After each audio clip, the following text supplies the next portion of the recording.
আসসালামু আলাইকুম, শুভ সকাল। প্রিয় দর্শক, স্বাগত জানাচ্ছি আমার দেশের আজকের লিড নিউজে। আপনাদের সাথে আছি আমি তাহমিনা তাসির। আজকের লিড নিউজের শিরোনাম, সেচ ও গ্রীষ্ম মৌসুমে বিদ্যুতের তীব্র সংকটের আশঙ্কা। রিপোর্টটি লিখেছেন এম এ নোমান। আসন্ন সেচ ও গ্রীষ্ম মৌসুমে তীব্র বিদ্যুৎ সংকটে পড়তে যাচ্ছে দেশ। পাশাপাশি মার্চ মাসে শুরু হচ্ছে পবিত্র রমজান। ওই সময় 18,000 মেগাওয়াট চাহিদার বিপরীতে সর্বোচ্চ বিদ্যুৎ উৎপাদন হতে পারে 14,000 মেগাওয়াটের মতো। 4,000 মেগাওয়াট বিদ্যুতের ঘাটতি মেটানোর আপাতত কোনো ব্যবস্থা নেই। শনিবার দেশে 54 মেগাওয়াট লোডশেডিং রেকর্ড করেছে দেশের বিদ্যুৎ সঞ্চালনকারী প্রতিষ্ঠান পিজিসিবি। এদিকে শীত শেষ হওয়ার আগেই শহরের কিছু এলাকা ও গ্রামে লোডশেডিং শুরু হয়েছে। ফেব্রুয়ারির মাঝামাঝিতে সারা দেশে শুরু হবে কৃষকদের সেচ কার্যক্রম। মার্চ থেকে দেশে গ্রীষ্মকাল শুরু হবে। এসব কারণে গোটা দেশ তীব্র বিদ্যুৎ সংকটে পড়তে যাচ্ছে বলে আশঙ্কা করছেন বিদ্যুৎ ও জ্বালানি খাতের সংশ্লিষ্টরা। বিদ্যুৎ বিভাগ, বিদ্যুৎ উৎপাদনকারী প্রতিষ্ঠান, বিদ্যুৎ উন্নয়ন বোর্ড, জ্বালানি ও বিদ্যুৎ বিশেষজ্ঞ এবং ভোক্তা পর্যায়ের সর্বত্র আগাম লোডশেডিং নিয়ে ব্যাপক আলোচনা হচ্ছে। তাদের মতে গতবারের মতো এবারও ভোগান্তিতে পড়বে সাধারণ মানুষ। খাত সংশ্লিষ্টরা বলছেন, বর্তমান সরকার বিদ্যুৎ খাতের পরিস্থিতি মোকাবেলায় কার্যত অসহায় হয়ে পড়েছে। বিদ্যুৎ ও জ্বালানির তীব্র সংকটের জন্য পতিত শেখ হাসিনা সরকারের সীমাহীন লুটপাট, দুর্নীতি ও অব্যবস্থাপনাকে দায়ী করছেন অন্তর্বর্তী সরকারের বিদ্যুৎ, জ্বালানি ও খনিজ সম্পদ বিষয়ক উপদেষ্টা মোহাম্মদ ফাউজুল কবির খান। পাশাপাশি সংকট নিরসনে সরকারের নানামুখী পদক্ষেপের কথাও তিনি জানালেন আমার দেশকে। বিদ্যুৎ বিভাগের সংশ্লিষ্ট কর্মকর্তারা আমার দেশকে জানান, বিদ্যুৎ উৎপাদন ও শিল্প কারখানা সহ বিভিন্ন খাতে গ্যাসের চাহিদা বাড়লেও বাড়েনি উত্তোলন ও সরবরাহ। গত 18 বছরে দেশে নতুন কূপ খনন হয়নি। উপরন্তু বিদ্যুৎ খাতে হাসিনা সরকারের রেখে যাওয়া 40,000 কোটি টাকার দায় দেনা নিয়ে হিমশিম খাচ্ছে অন্তর্বর্তী সরকার। বিদ্যুৎ উন্নয়ন বোর্ড পিডিবির কাছ থেকে বকেয়া না পেয়ে নতুন করে জ্বালানি আমদানির এলসিও খুলতে পারছে না বিদ্যুৎ উৎপাদনকারী প্রতিষ্ঠানগুলো। কর্মকর্তারা জানান, আসন্ন রমজান মাসে বাড়তি বিদ্যুতের প্রয়োজন হবে। এর জন্য এখনো প্রস্তুতি নেওয়া যায়নি।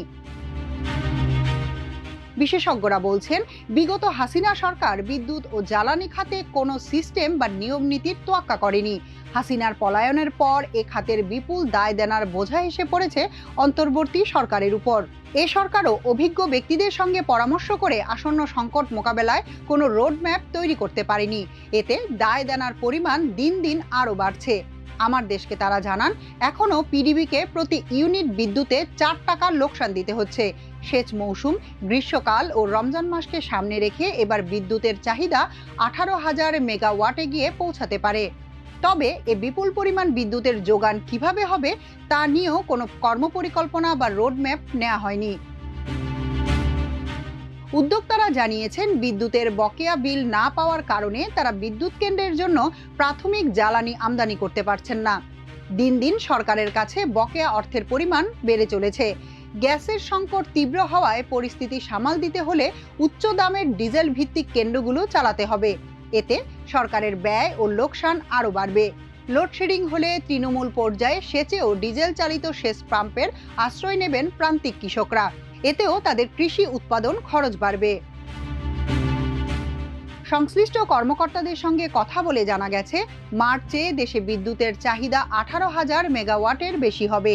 এই চাহিদা মেটাতে গ্যাস ভিত্তিক কেন্দ্রগুলো থেকে 6,400 মেগাওয়াট, কয়লা থেকে 5,558 মেগাওয়াট, ফার্নেস অয়েল ভিত্তিক কেন্দ্র থেকে 4,149 মেগাওয়াট এবং অন্যান্য উৎস থেকে 2,125 মেগাওয়াট বিদ্যুতের সরবরাহ নিশ্চিত করতে হবে, যা অনেকটাই কষ্টসাধ্য বলে মনে করছেন বিশেষজ্ঞরা। এর মধ্যে ফার্নেস অয়েল ভিত্তিক কেন্দ্রগুলোর সবই বেসরকারি খাতে। বকেয়া বিল না পাওয়ার কারণে এসব উদ্যোক্তারা জ্বালানি আমদানি করতে পারছে না। ফলে গ্রীষ্মে ফার্নেস অয়েল চালিত কেন্দ্রগুলো চালানো নিয়ে অনিশ্চয়তা তৈরি হয়েছে। এছাড়া গ্যাস ও কয়লা সংকটের কারণে বিদ্যুৎ উৎপাদন বাড়ানোর পরিকল্পনাও অনিশ্চিত হয়ে পড়েছে। দেশে বর্তমানে বিদ্যুৎ উৎপাদন সক্ষমতা আছে প্রায় 27,000 মেগাওয়াট। তবে সর্বোচ্চ চাহিদার সময়ও 14 থেকে 15,000 মেগাওয়াটের বেশি উৎপাদন করা সম্ভব হয়নি। পিডিবি বলছে, গত নভেম্বর পর্যন্ত প্রতিষ্ঠানটির বকেয়া 40,000 কোটি টাকার বেশি। এর মধ্যে বিদ্যুৎ কেন্দ্রে ব্যবহৃত গ্যাস বিল বাবদ বকেয়া জমেছে 19,000 কোটি টাকা, আর 21,000 কোটি টাকার বেশি পাবে সরকারি বেসরকারি বিদ্যুৎ কেন্দ্রগুলো। বেসরকারি খাতে বকেয়ার পরিমাণ প্রায় 16,000 কোটি টাকা। এর মধ্যে ফার্নেস অয়েল ভিত্তিক বিদ্যুৎ কেন্দ্রের বকেয়া 10,000 কোটি টাকা, আর অন্যান্য বিদ্যুৎ কেন্দ্রের বিপরীতে বকেয়া 6,000 কোটি টাকার মতো। বকেয়া পরিশোধ না হলে জ্বালানি আমদানি করে উৎপাদন ধরে রাখতে পারবে না এসব বিদ্যুৎ কেন্দ্র। পাশাপাশি বকেয়া গ্যাস বিল না দিলে পিডিবিকে গ্যাস সরবরাহ অব্যাহত রাখতে পারবে না বলে ইতোমধ্যেই জানিয়েছে পেট্রোবাংলা। ভারতের আদানির কাছে বাংলাদেশের বকেয়া 8,400 কোটি টাকা। বকেয়া শোধে আদানি জুন পর্যন্ত সময় বেঁধে দিয়েছেন। তবে আদানির এই বিদ্যুৎ কেন্দ্রের কয়লার বিল নিয়ে বাংলাদেশের প্রবল আপত্তি আছে। বেসরকারি উদ্যোক্তারা জানিয়েছেন, বিদ্যুতের বিল 30 দিনের মধ্যে পরিশোধের বাধ্যবাধকতা থাকলেও পিডিবি তা দিতে পারছে না। এ কারণে বিদ্যুৎ কেন্দ্রের জন্য প্রয়োজনীয় জ্বালানি তেল আমদানিও সম্ভব হচ্ছে না। যদিও ফার্নেস অয়েল আমদানি করতে সর্বোচ্চ 45 দিন, সর্বনিম্ন 40 দিন সময় প্রয়োজন হয়। এখন বিল পাওয়া না গেলে গ্রীষ্মে বিদ্যুৎ কেন্দ্র চালানো সম্ভব হবে না। যে কারণে আসন্ন গ্রীষ্মে ফার্নেস অয়েল ভিত্তিক কেন্দ্রগুলো থেকে বিদ্যুৎ সরবরাহ সম্ভব না বলেও আমার দেশকে জানিয়েছেন বেসরকারি খাতের উদ্যোক্তারা। দেশীয় উদ্যোক্তারা জানান, আমদানি করা বিদ্যুতের সবচেয়ে বেশি আসে ভারতের আদানি পাওয়ার থেকে। বিগত হাসিনা সরকার আদানির বিদ্যুতের উপর কোনো ট্যাক্স ভ্যাট আরোপ করেনি, তবে তেলের উপর 15% বেশি ভ্যাট ট্যাক্স রয়েছে। আদানির ট্যাক্স না থাকার পরেও ইউনিট প্রতি দাম পড়ছে 17 টাকা 20 পয়সা, আর তেল আমদানির উপর ভ্যাট ট্যাক্স দিয়েও ইউনিট প্রতি খরচ হয় 17 টাকা 6 পয়সা। তেলের ট্যাক্স বাদ দিলে খরচ আরও কমে আসবে। এসব কারণে সরকারকে বিপুল পরিমাণ অর্থ গচ্চা দিতে হচ্ছে বলেও জানান তারা। সমুদ্র বন্দরগুলো ব্যবহার করে দেশের তাপবিদ্যুৎ কেন্দ্রগুলোর জন্য কয়লা পরিবহনের বিপরীতে রক্ষণাবেক্ষণ চার্জ হিসেবে বিদ্যুৎ বিভাগ ও নৌ পরিবহন মন্ত্রণালয়ের মধ্যে বিরোধ চলছে বেশ আগে থেকেই। তাপবিদ্যুৎ কেন্দ্রের কর্মকর্তারা জানিয়েছেন, তাপবিদ্যুৎ কেন্দ্র করার সময় বন্দর কর্তৃপক্ষের পক্ষে কয়লা পরিবহনের জন্য প্রয়োজনীয় নাব্যতা নিশ্চিতের বিষয়ে চুক্তি হয়, কিন্তু সে অনুযায়ী কখনোই নাব্যতা পাওয়া যায়নি। ফলে 40 থেকে 50,000 মেট্রিক টন ধারণ ক্ষমতার জাহাজ কয়লা নিয়ে মাঝ সমুদ্রে নোঙর করে। সেখান থেকে ছোট ছোট লাইটারের জাহাজে করে কয়লা পরিবহন করে বিদ্যুৎ কেন্দ্রে আনা হয়, এতে খরচ বেশি পড়ে। এখন আবার চ্যানেলের নাব্যতা ঠিক রাখতে রক্ষণাবেক্ষণ ফি নেওয়া হলে খরচ অনেক বেড়ে যাবে, তখন উৎপাদন খরচ বাড়বে। পিডিবিকে বেশি দামে বিদ্যুৎ কিনতে হবে। চলমান বিরোধ নিরসনে গত বৃহস্পতিবার অর্থ উপদেষ্টার সভাপতিত্বে সভা অনুষ্ঠিত হয়। সভায় এই বিরোধ নিরসনে একটি কমিটি করে দেওয়া হয়। কমিটিকে আগামী 2 সপ্তাহের মধ্যে প্রতিবেদন পেশ করতে হবে। ওই প্রতিবেদনের ভিত্তিতে সরকার সিদ্ধান্ত নেবে বলে একজন কর্মকর্তা নিশ্চিত করেছেন। তিনি বলেন, কয়লা পরিবহন নিয়ে অনিশ্চয়তার কারণে কয়লা ভিত্তিক বিদ্যুৎ কেন্দ্রগুলো চালালে বিদ্যুৎ উৎপাদন ব্যয়ও বেড়ে যাবে। জ্বালানি বিভাগ বলছে, চলতি অর্থ বছরে পটুয়াখালী বিদ্যুৎ কেন্দ্রের জন্য কয়লা পরিবহনে অতিরিক্ত 360 কোটি টাকা চ্যানেল রক্ষণাবেক্ষণ ফি পরিশোধ করতে হবে। বাংলাদেশ চায়না পাওয়ার কোম্পানি লিমিটেডের মালিকানাধীন পায়রা বিদ্যুৎ কেন্দ্রের বিপরীতে চ্যানেল রক্ষণাবেক্ষণ ফি বাবদ 839 কোটি 65,09,221 টাকা এবং মাতারবাড়ি তাপবিদ্যুৎ কেন্দ্রের বিপরীতে চ্যানেল রক্ষণাবেক্ষণ ফি বাবদ 400 কোটি টাকা দাবি করা হয়েছে। টাকা পরিশোধ না করায় পটুয়াখালী বিদ্যুৎ কেন্দ্রের জন্য আনা কয়লা খালাস করতে দেয়নি পায়রা বন্দর কর্তৃপক্ষ। বর্তমানে সারা দেশে সরকারি বেসরকারি খাত মিলিয়ে 30টির বেশি ছোট বড় বিদ্যুৎ কেন্দ্র বন্ধ রয়েছে। গ্যাস দিতে না পারায় এসব কেন্দ্রে এখন উৎপাদন বন্ধ।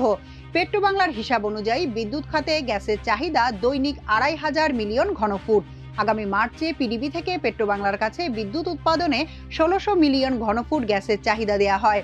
তবে পেট্রোবাংলা বলছে, চাহিদার বিপরীতে সর্বোচ্চ 1200 মিলিয়ন ঘনফুট গ্যাস সরবরাহ করা যাবে।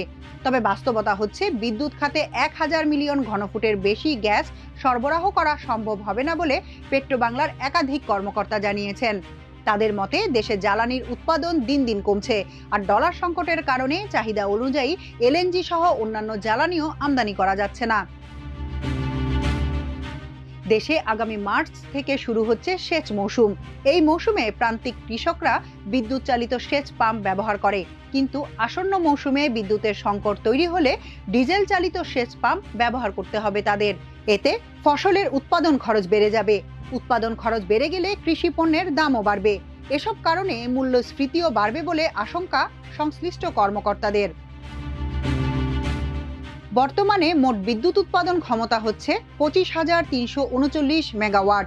এর মধ্যে গ্যাস ভিত্তিক 11,372 মেগাওয়াট, ফার্নেস অয়েল ভিত্তিক 6,492 মেগাওয়াট, ডিজেল ভিত্তিক 826 মেগাওয়াট, কয়লা ভিত্তিক 3,304 মেগাওয়াট, অনগ্রিড সৌর বিদ্যুৎ 459 ও জলবিদ্যুৎ 230 মেগাওয়াট এবং বিদ্যুৎ আমদানি 2,656 মেগাওয়াট। এর বিপরীতে শনিবার উৎপাদন হয়েছে 10,464 মেগাওয়াট। এদিন দুপুরে লোডশেডিং ছিল 54 মেগাওয়াট। গ্যাস ভিত্তিক বিদ্যুৎ কেন্দ্রের 11,372 মেগাওয়াট সক্ষমতার বিপরীতে উৎপাদন হয়েছে মাত্র 4,067 মেগাওয়াট। শীত মৌসুম চলে যাওয়ার সঙ্গে সঙ্গে বিদ্যুতের চাহিদা ও লোডশেডিং বাড়তে থাকবে বলে আশঙ্কা সংশ্লিষ্ট কর্মকর্তাদের। বিদ্যুৎ ও জ্বালানির তীব্র সংকটের জন্য হাসিনা সরকারের লুটপাট, দুর্নীতি ও অব্যবস্থাপনাকে দায়ী করছেন অন্তর্বর্তী সরকারের বিদ্যুৎ, জ্বালানি ও খনিজ সম্পদ বিষয়ক উপদেষ্টা মুহাম্মদ ফাউজুল কবির খান। জানালেন, সংকট নিরসনে নানামুখী পদক্ষেপ নিয়েছে সরকার। বিগত সরকারের অব্যবস্থাপনা নিয়ে আমার দেশকে বিদ্যুৎ উপদেষ্টা বলেন, এ সরকারের মাথার উপর বিশাল দেনার চাপ। পর্যাপ্ত পরিমাণ বিদ্যুৎ কেন্দ্র স্থাপন করা হলেও এগুলোর জন্য জ্বালানি সরবরাহ নিশ্চিত করা হয়নি। পাইপলাইন না করেও বিদ্যুৎ কেন্দ্র স্থাপন করা হয়। অব্যবস্থাপনা ও দুর্নীতির সব সীমা হাসিনা সরকার অতিক্রম করে গেছে। এখন জ্বালানি আমদানি করা হবে সে পরিমাণ ডলারও নেই। সংকট মোকাবেলায় সরকারের পদক্ষেপের কথা উল্লেখ করে ফাউজুল কবির খান বলেন, রমজানে যাতে জনগণের দুর্ভোগ না হয় এবং সেচ ও গ্রীষ্মকালে নিরবিচ্ছিন্ন বিদ্যুৎ সরবরাহের জন্য বেশ কিছু পদক্ষেপ নেওয়া হয়েছে। দ্রুত জ্বালানি আমদানি ও সরবরাহের উদ্যোগও নেওয়া হয়েছে। বিদ্যুৎ উৎপাদনকারী প্রতিষ্ঠানগুলোর বকেয়া পরিশোধের বিষয়টিও আলোচনা হচ্ছে। অর্থ মন্ত্রণালয়ের সঙ্গে বিষয়গুলো নিয়ে নিয়মিত কথা হয়। সংকট কাটিয়ে উঠতে পারবে সরকার। সামনের গ্রীষ্ম ও সেচ মৌসুমকে অগ্রাধিকার দেওয়ার কথা বলেছেন বিদ্যুৎ উন্নয়ন বোর্ড পিডিবির চেয়ারম্যান রেজাউল করিম। তিনি বলেন, বর্তমানে ব্যাংকগুলোর যে দুরবস্থা সেটার দিকে নজর রেখেই পরিকল্পনা নিতে হচ্ছে। জ্বালানি সরবরাহের চেইন ঠিক রাখা এবং বিদ্যুৎ উৎপাদনের ধারাবাহিকতা রক্ষায় সম্মিলিতভাবে কাজ করছে সরকার। এক্ষেত্রে সরকারও আন্তরিক।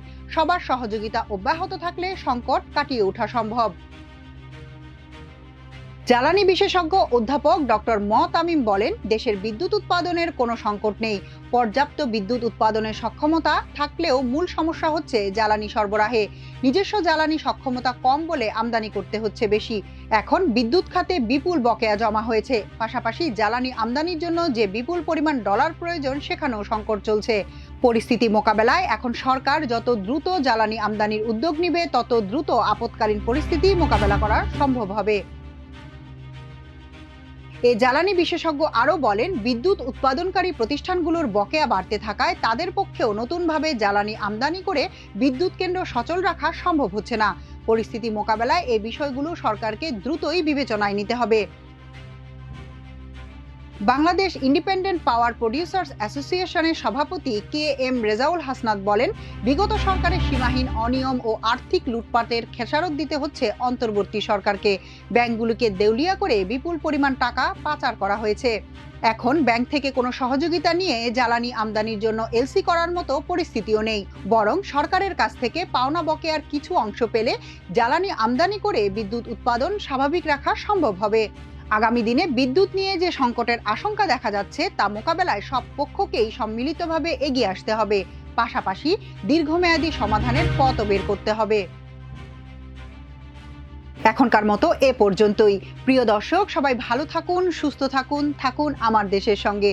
চ্যানেলটি ভালো লাগলে সাবস্ক্রাইব করুন, লাইক, শেয়ার ও ফলো করুন আমাদের ফেসবুক পেজ। আল্লাহ হাফেজ।